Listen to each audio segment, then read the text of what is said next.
Sometimes I have dreams that I'm out in the sun too long without my suntan lotion, and then I like wake up within the dream and I have like fucking bumps all over my body. Pretty intense, man. That sounds like a bummer. It's not fun.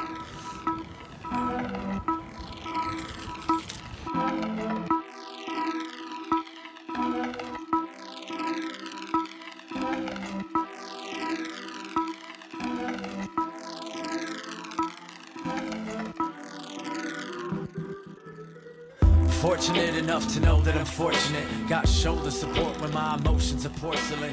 Handful of homies I consider my brothers, and when I'm absolutely clueless, I hit up my mother.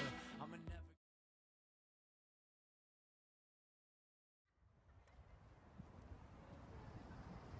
All right, we good now?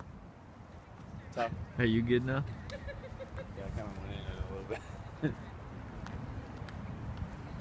So we're up at Mount Sabre Park right now. It is an inactive volcano in the middle of Portland. It's a beautiful, beautiful spot. It's got an awesome view of the city. There's normally on clear days a pretty awesome view of Mount Hood. Lots of tall trees, the reservoirs with our drinking water, longboarders, people playing instruments, doing rogue Shakespearean plays, running, all types of stuff that really make me enjoy Portland. It seems that everybody out here either has some type of job that they're passionate about or some type of activity that they're passionate about. Blanket in the spot in the green grass, bottle of white, simply minding my beeswax. I need that breather to reflect on the time that I spent, so wasted by chasing the other side of the fence.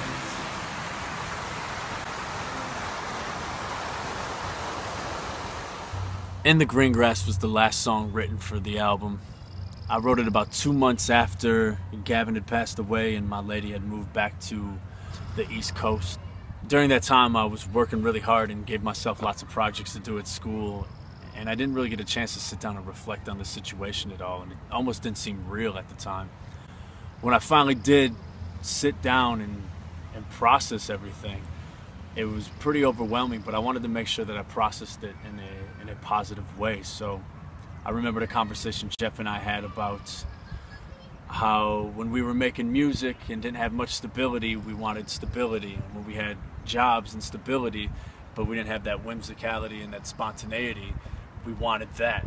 And how we just always seem to want whatever is on the other side of the fence where the grass is always greener. And I remember Jeff having this conversation with me and just saying, like, we are in the green grass. We just got to make sure that we water our little patch of land. And I liked that idea, and I wanted to use that idea to be the theme for my processing and just recognize, like, this is my patch of grass. This is my green grass, and I'm gonna water it, and I'm gonna appreciate everything that's happened, and I'm gonna become a better person for it. And this song is like my mantra. It's my little reminders to myself to remember that just because you're leaving doesn't mean you're taking all the things that we did together away, or just because you're getting a little shine doesn't mean that, you know, to sip from my Kool-Aid. And just kind of being a stronger Lucas, so that when, you know, I need it, I can listen to the song and the strong Lucas talks to this Lucas and he tells me to kind of keep my head up and not sweat it as much.